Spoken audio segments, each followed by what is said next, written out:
Les Girls di Monte Carlo. Behold, Siegfried and Roy.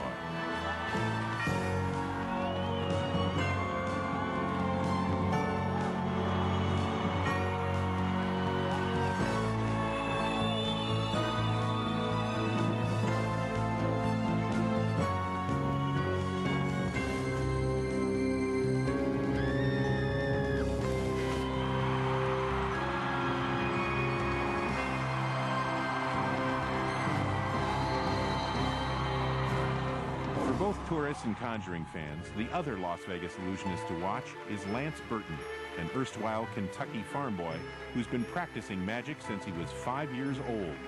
Among his biggest fans are other magicians like Jamie Ian Swiss. Lance has taken this form of the classical what magicians refer to as manipulative magic, the guys who produce all these objects.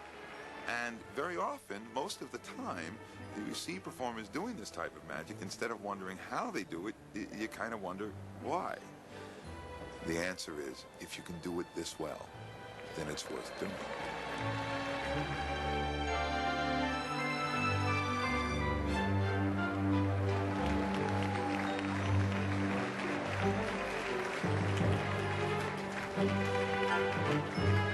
Lance Burton's big show starts with small feats of wonder, a tribute to the legendary magicians who are his heroes.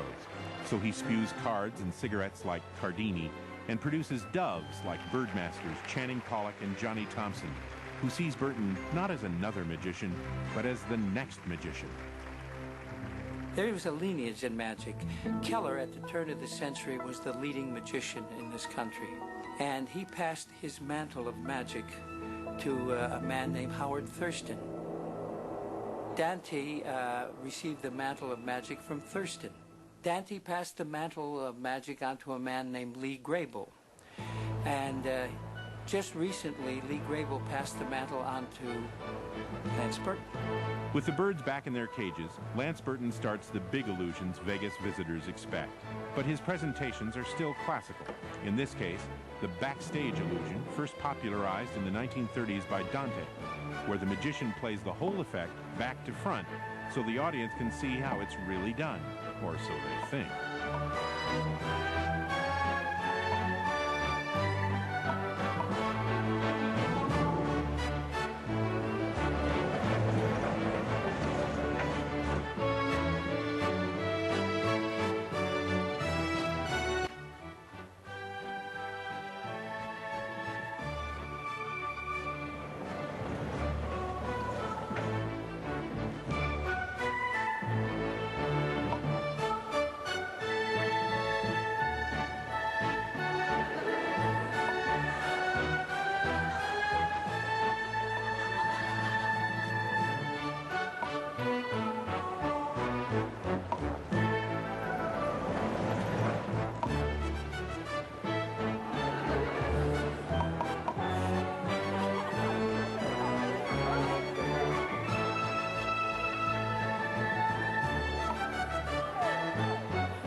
Lance Burton has the showroom and the means to make small tricks look big and big tricks look bigger.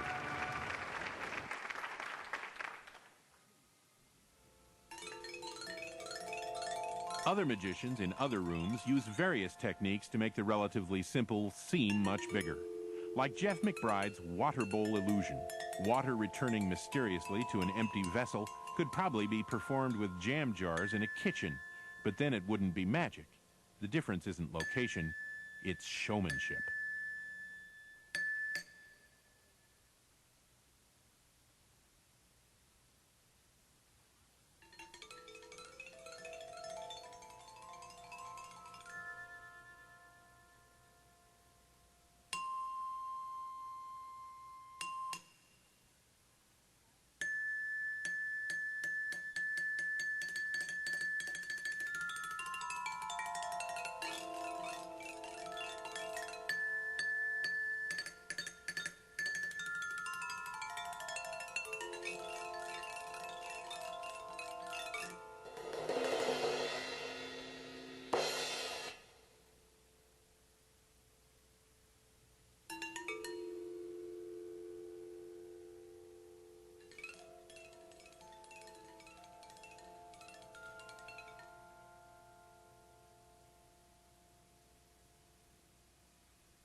This is a padlock. It is currently locked.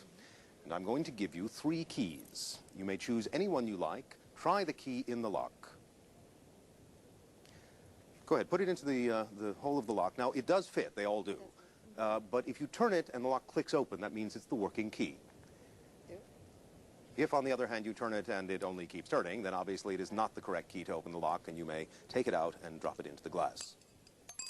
Nicely done. Try another. All right. For mentalists like Max Maven, who use simple props to achieve inexplicable results, showmanship is vital to every effect. So in point of fact, we've established that none of the keys work, and that's because I kept the one that does separate from the others. If you'll try it, it's cut almost identically to the other keys, but there's a slight difference, and it just snapped open, and we know that the key does work. Would you take the key out and drop it in with the others? Would you relock the lock? Thanks. Would you take the glass and swirl it around so that we mix the keys, so that you do not know which is the key that opens the lock? Fair enough? You don't. Take your seat. 4 keys, only one of which works. Now, if these people were given the opportunity to compare the keys, analyze and examine them, they might be able to figure out which is the one cut differently. They don't get that chance.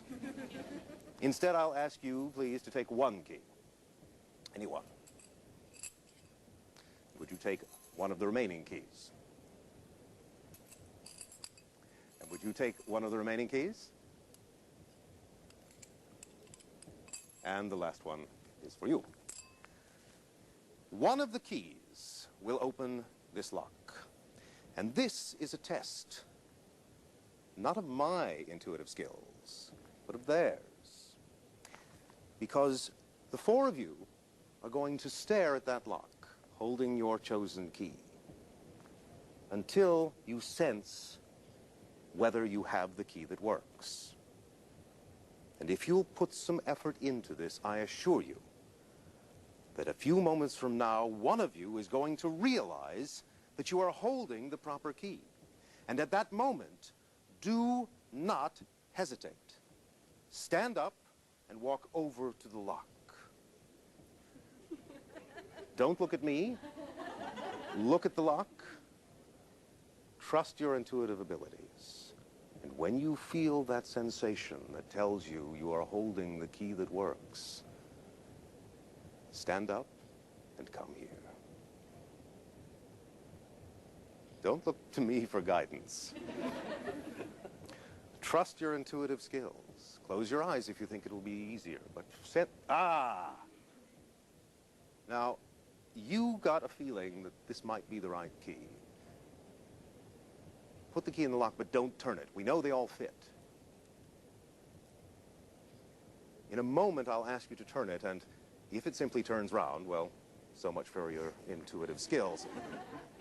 On the other hand, if there's that reassuring click, and the lock opens up, then you've done it. Go ahead, give it a try.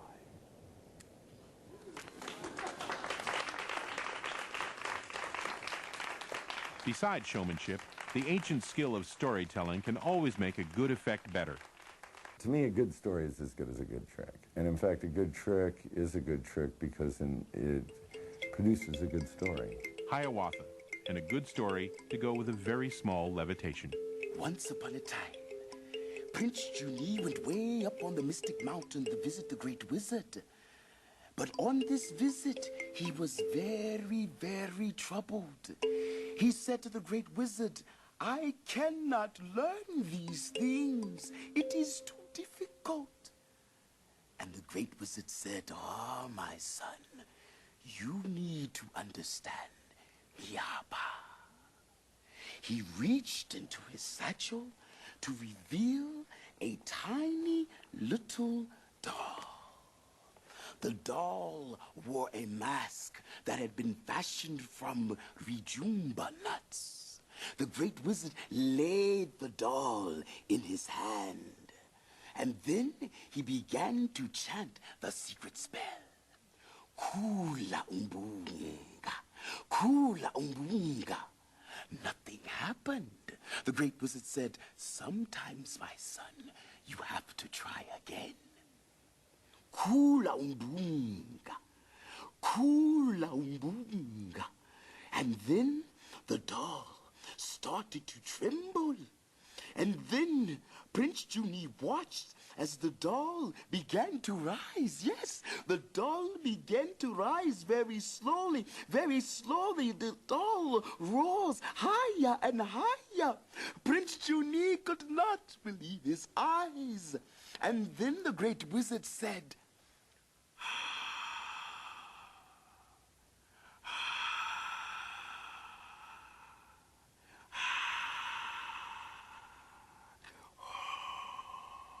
and the doll laid down. Prince Junie was so inspired that from that day on, he knew how to fly. Good stories and showmanship are essential to turning little mysteries into bigger illusions. But to get really big, magic uses technology. And as in most professions, technology takes some getting used to. Harry Blackstone, seen here in 1952, was a legendary showman. But he seems daunted by the big apparatus. Not a magician anymore, but just the weird man in the black suit, buzz-sawing his screaming assistants.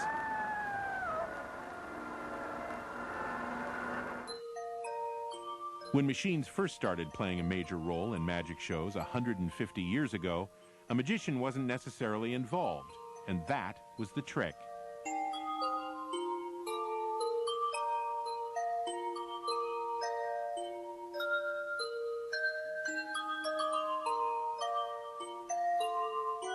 These are automatons, mechanical figures, and in an age of industrial scientific revolution, they were extremely popular.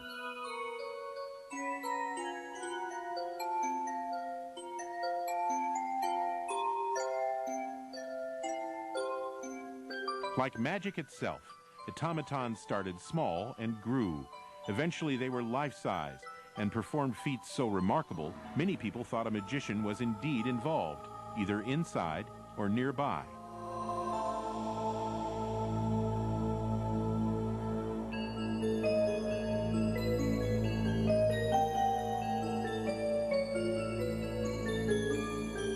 One of those automatons, Psycho, became more famous than most real magicians at the time.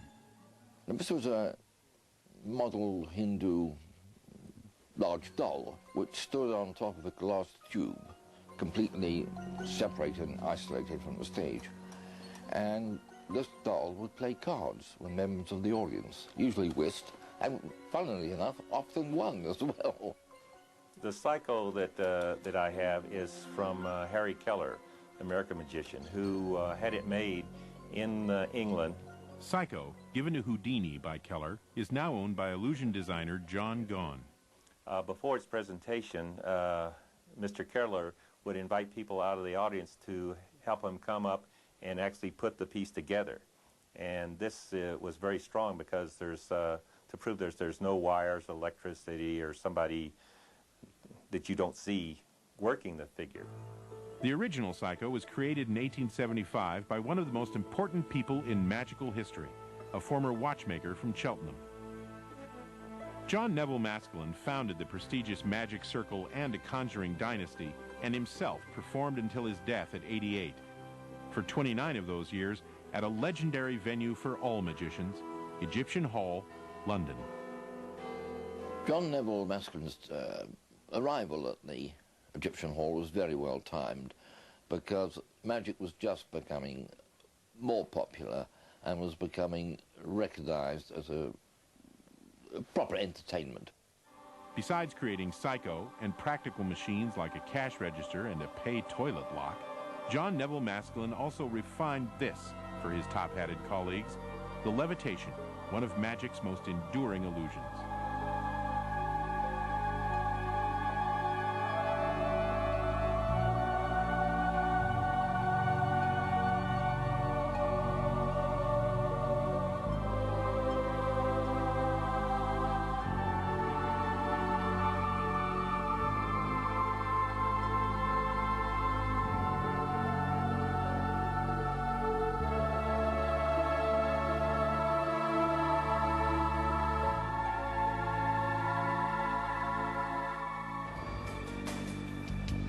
The levitation can also be spectacular, as performed by Lance Burton. Jim Steinmeier, illusion builder, coming as close as he can to telling how it's done. The whole notion of a levitation is there's nothing on stage, but there's a lot behind the scenes that are responsible for creating that illusion, and quite a bit of science as well. Not necessarily astounding principles of science, but very, very solid applications, dating all the way back to the Greeks of, what it takes to hold something up and what it takes in terms of weights and measures and apparatus.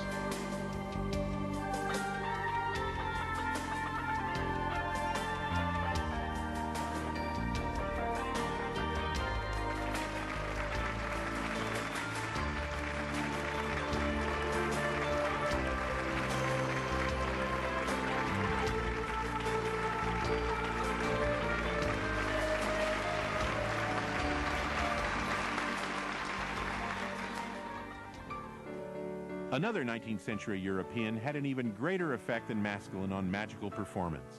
Jean-Eugène Robert Houdin, the father of modern magic. He was also a watchmaker, a tinkerer, and an innovator par excellence. Robert Houdin said, we're going to make this a little hipper and slicker and kind of, this is 1848, man. This is not the old days anymore. We have technology. We got to slick this up. We got to pick up the pace. Everyone in those days was wearing long flowing robes and conical hats with stars and half moons on them and very mystical looking. Indeed, throughout the 19th century, many magicians of all races and nationalities felt compelled to present themselves as wizards, often Oriental wizards who covered their stages with real Asian objects. Sometimes they didn't understand these objects, which is why the conjurer Okito, real name Theodore Bamberg, once proudly unveiled a beautiful Chinese scroll that said, "Please do not urinate in the alley."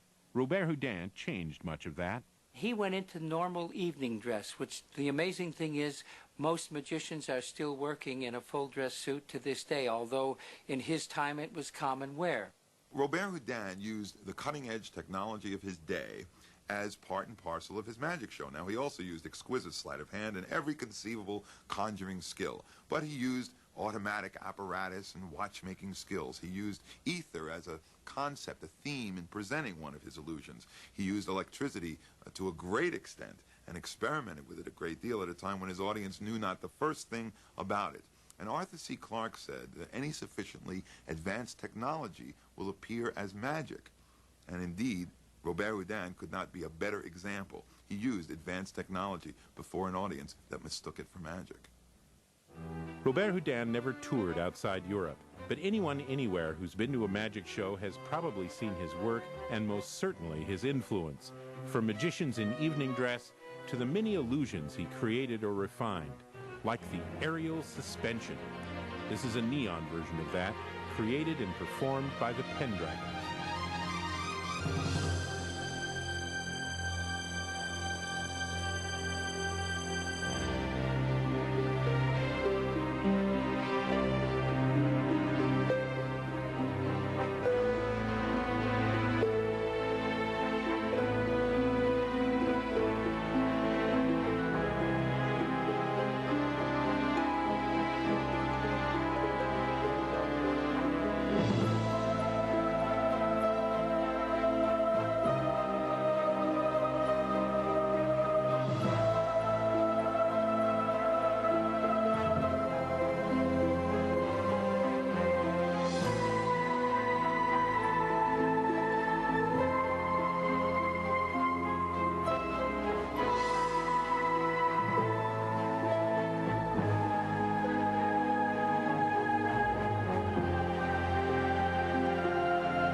important are mysteries.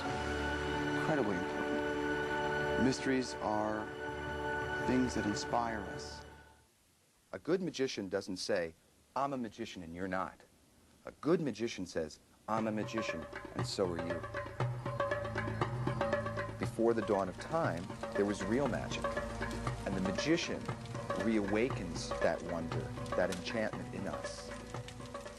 Wonder reawakened, enchantment reborn, here demonstrated in Peter Samelson's Snow. You know, when I was a child, I used to go exploring through the house, and I'd always end up here in my father's study, filled with the mementos and souvenirs of a lifetime of travel. I'd play in here for hours. But out of all the wondrous items that were in this room, there was one thing that always caught my eye.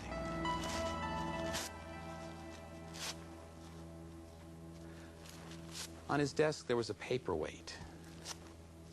It was made out of glass so that you could see through it.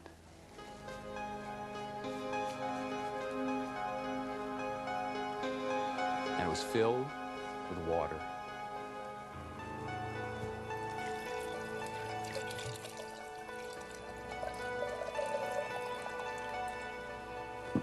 Inside was a wintry scene, snow on the ground.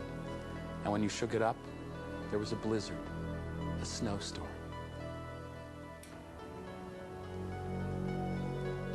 I always wanted to get inside.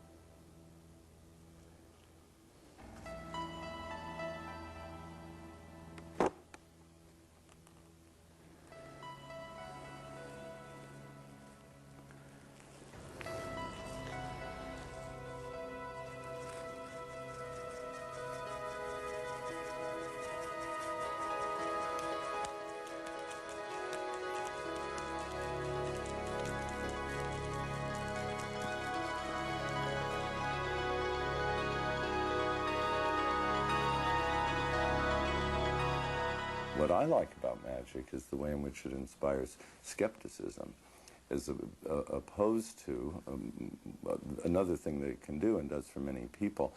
Oh my gosh, I saw that guy pick a card out of a deck that I thought of. He must have some power over my mind. I think I'll be his slave. That's really where it's dangerous. But if that guy can make me think he picked the card out of the deck that I thought of, oh, then that's possible. Politicians could be doing that to me. Advertisers could be doing that to me. I think that's really healthy, you know. So, is it fun to be fooled? Well, maybe in the context of the magician, it is fun to be fooled. In the larger context, it isn't. And that's part of what the magician is saying, I think. That things aren't always what they seem. There are deceivers about. Wake up. Magic wakes us up in many ways. Paradoxically, it wakes us up to dreams, both good and bad dreams. That may be the key to its enduring popularity. Often without a word, magic speaks to our hopes and our fears. It encourages childlike wonder and adult skepticism. It can be as big as a Las Vegas showroom or as small as your Uncle Bob pulling a quarter out of your ear. And it can be beautiful. Magician Peter Samelson. As magicians, I think one of the things that we strive to achieve is an element of artistry. And if you approach art, then you really need to ask the question of what is art for, or what is it about? And I think that it needs to involve a leap of the imagination. It needs to come to a new way of seeing part of the world.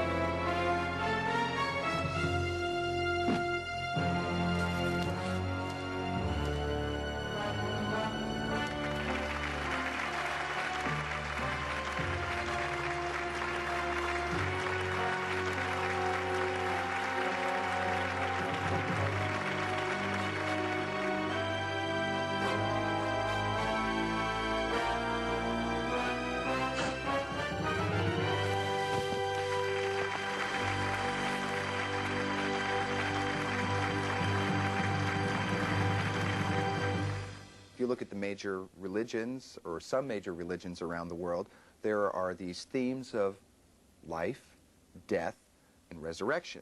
And of course, this is going to be mirrored in the pageantry of the magic show, which is a relatively safe space for ordinary people to witness kind of a cosmic pageantry, a retelling of this great myth.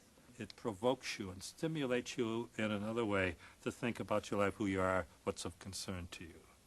That's what a great trick does, or any great symbol does. It has multiple meanings that you can't rest with. And sometimes, of course, it's just fun to watch. Consider the levitation, the resurrectional grand illusion perfected by John Neville Maskelyne and performed by every grand illusionist since then, except maybe your Uncle Bob. This version, performed by Dante, is from the 1942 Laurel and Hardy film, A Haunting We Will Go. Why has levitation been so popular so long? Flying is about freedom. It's what the primitive shaman did, it's what Christian saints did, and it's what we all would like to do under certain circumstances of one kind of oppression or another. So a magician who presents levitation or flying well is tapping into a very fundamental human need and supporting that need. And we're grateful.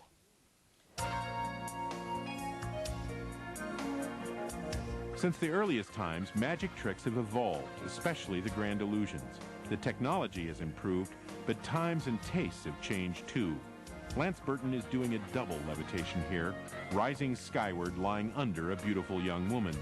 If Robert Houdin had tried that, even with Madame Robert Houdin up top, his 19th century audiences would have rioted. But then they'd never been to Vegas. Jeff McBride. Levitation deals with the ancient desire, the human condition, to transcend the material world and to evolve towards the spiritual world. That's the nature of life. But sometimes it's just fun to watch.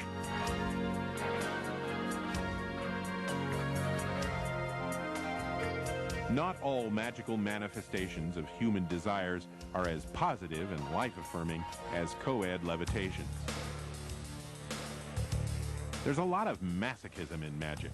Those grand themes of life, death, and resurrection do indeed include death. And to be resurrected, you must first die.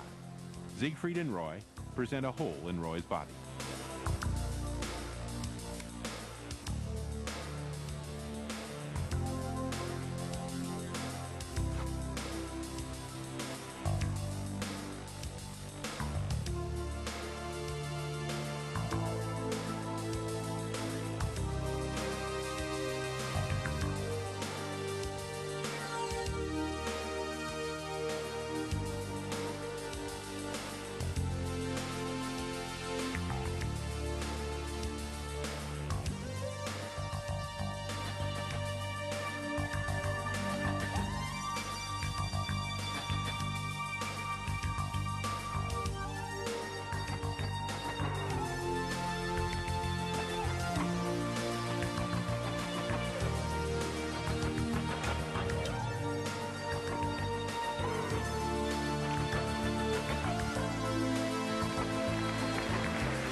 Although many magic illusions feature images of death, one is infamous for those occasions when it was no illusion.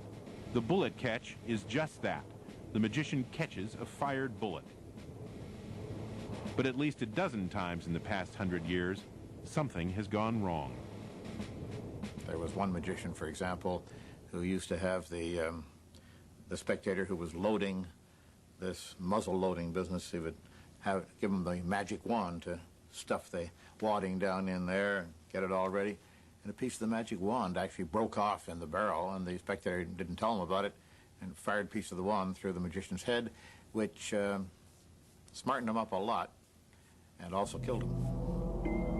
The most famous victim of the bullet truly caught was Chung-Ling Soo, actually an ex-metal worker called William Robinson, who had also worked as Nan Sahib, Ahmed Ben Ali, Abdul Khan, Hop Sing Lu, and Robinson, Man of Mystery.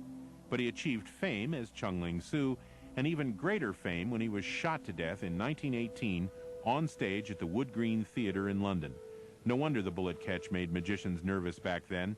Keller told Houdini, "Don't do it," and Houdini never did. And it still scares the few who perform it, like Jonathan and Charlotte Pendragon. That is a very dangerous trick. I mean, it could kill Jonathan. And that always worries me. And I think we probably don't perform it that often because of that. It would make me a nervous wreck. And why nobody should ever try it at home. This is a trick. If you don't know the trick, don't do it.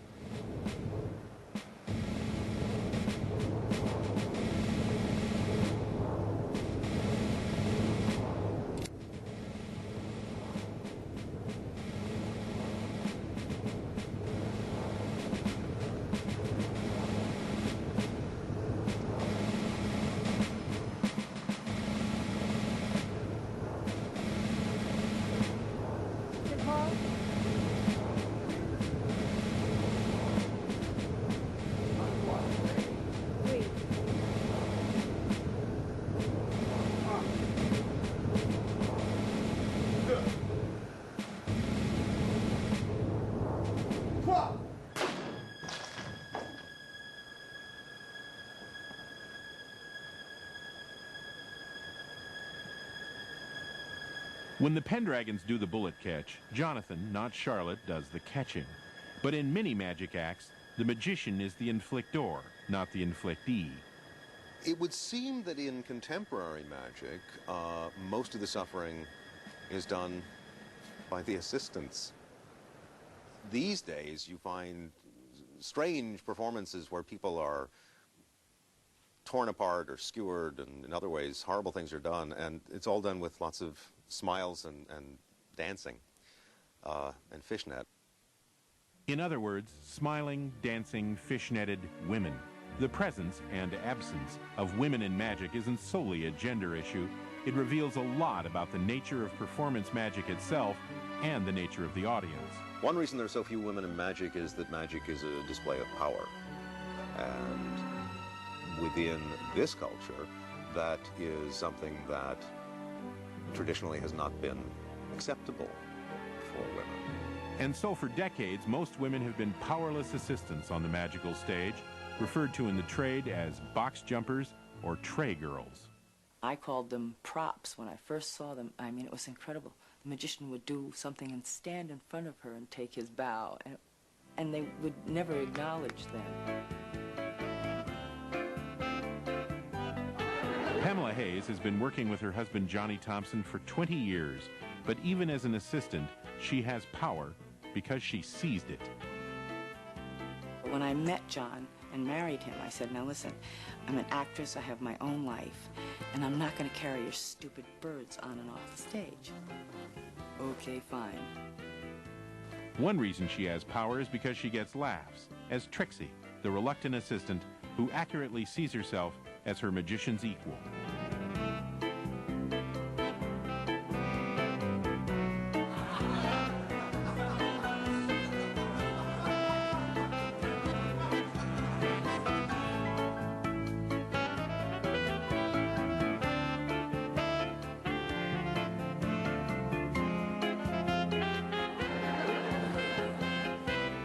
Charlotte Pendragon is also her husband's equal on stage, a relationship central to their success.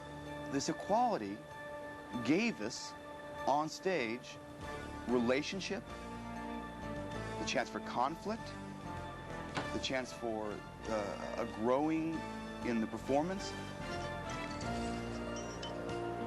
The female assistant is a very essential part of the relationship that makes the magic happen, but it's not always the obvious.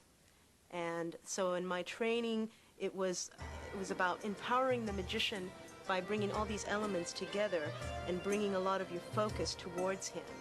Working with Jeff McBride, Luna, daughter of famed magician Shimada, performs some traditional assistant duties. Here she's the levitatee, for instance, but she can do and does far more. I'm at a point of my life where I can join forces with other magicians, and working together with Luna helps me express a certain part of myself and also a relationship that I could never express before. A very powerful woman magician and a very powerful male magician working together.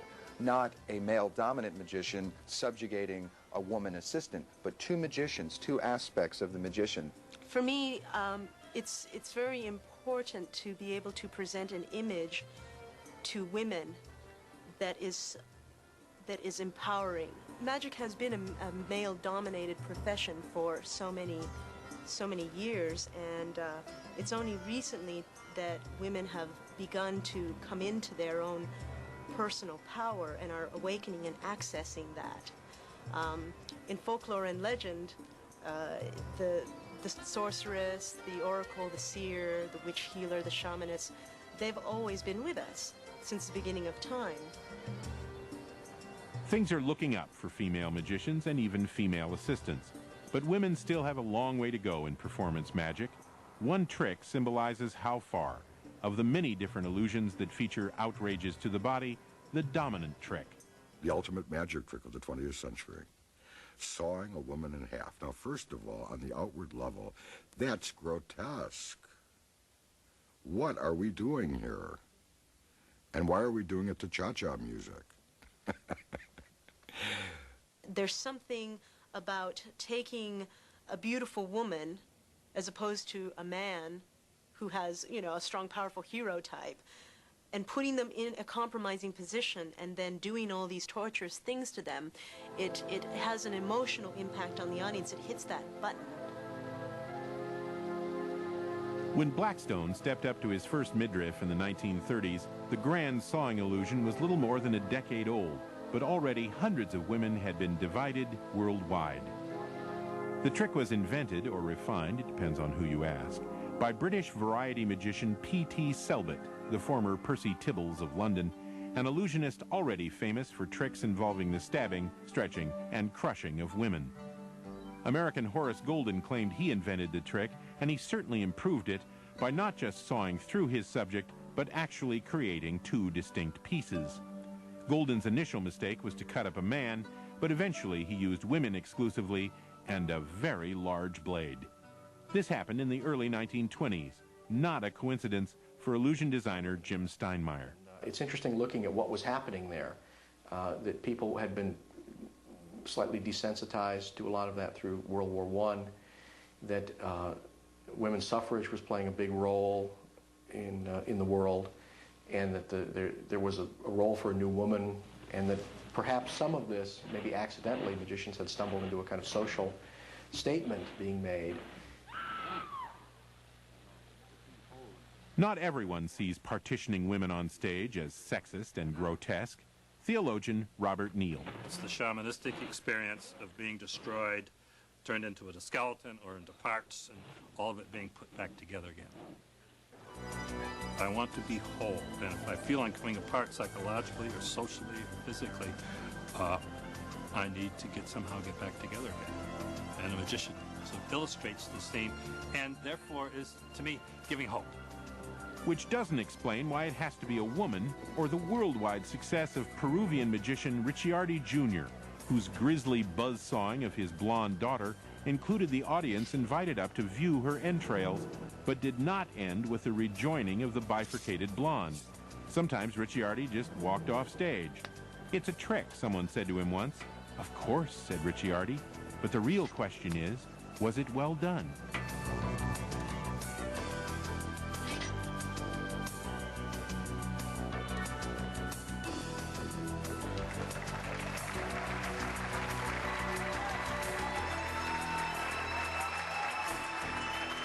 I think that the House of Magic has many rooms in it, and there's room for everybody.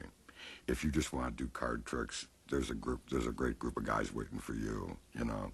A trick well done is all they ask for in the House of Magic's rooms, and that's one of Magic's lasting appeals. Surrounded by looming grand illusions, there will always be space available for card tricks, for old pros like Johnny Thompson, and those following in his footsteps, like the remarkable Jamie Ian Swiss. I'm saying, I'm going to lie to you. That's my job. But you're safe, because you know, I warned you. There will be room in the House of Magic for the mentalists, like Max Maven, confounding their audiences with knowledge, not props. See, I maintain it is not a difficult task to manipulate the psychological processes of the adult human mind, and to prove this, we'll try something all together, and we'll see how many of you I connect with this evening. So if you would, please extend your right hand, everyone. If you're confused, that's the one on this side. Good. Extend your right thumb. Extend your right forefinger. Excellent. Make a circle of the thumb and forefinger and touch it to your chin. No, that's your cheek.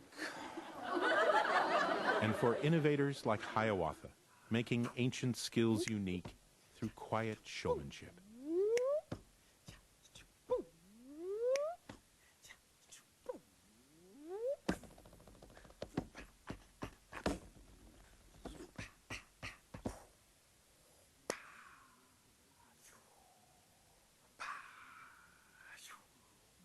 And there will even be room for those who make magic funny, like Variety's incomparable Tommy Cooper, who hardly ever successfully completed a trick and never suffered in the least for it.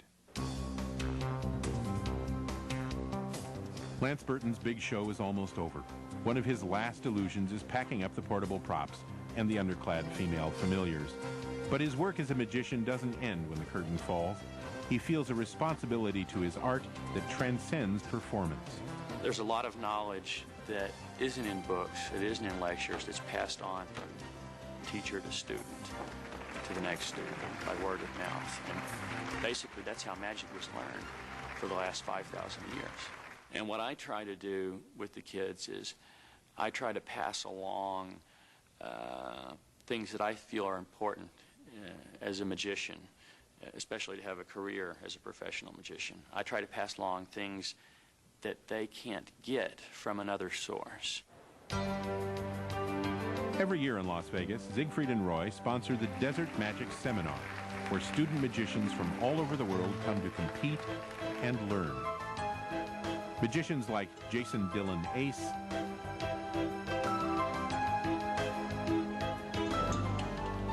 Ashley Springer,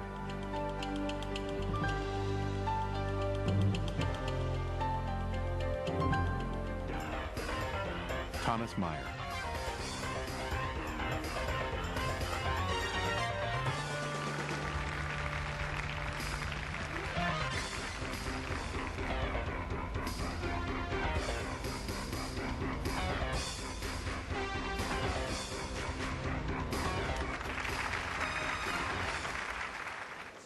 Have a seat. Lance Burton hosts a luncheon during the seminar, putting the young hopefuls together with the old sleight of hand. They can read magic books and find secrets to tricks and learn moves, you know, how to make the card disappear. They can learn all that from other sources. But what I try and give them is insight that I've gained through experience or that was passed on to me by another professional magician. How much do you want to describe your act?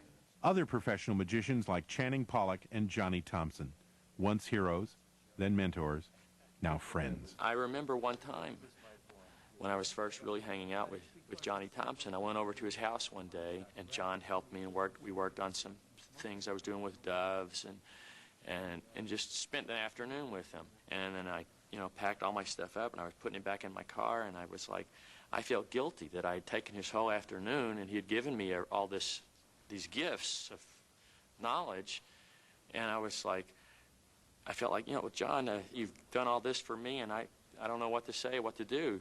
And he just said, you do the same for somebody else one day. And that's how it is. And that's how it is. Lance Burton has just opened his own theater in Las Vegas, a $27 million Egyptian hall for the next millennium, in honor of the grand illusion and the simple trick. As Eugene Berger says, there are many rooms in the House of Magic. There's the illusion room, and then there's this weird little room in the basement that some of us like to go to. And this is the room that asks, what does this all mean? What does this all mean? The first, last, profoundly human question. Is theatrical magic just a momentary diversion, or is it a glimpse into a fantastical world of dreams and nightmares, possibilities and promises? Welcome to my magic show. From every kid doing his first show to the master conjurers present and past, what makes magic magic is that all the answers are yes.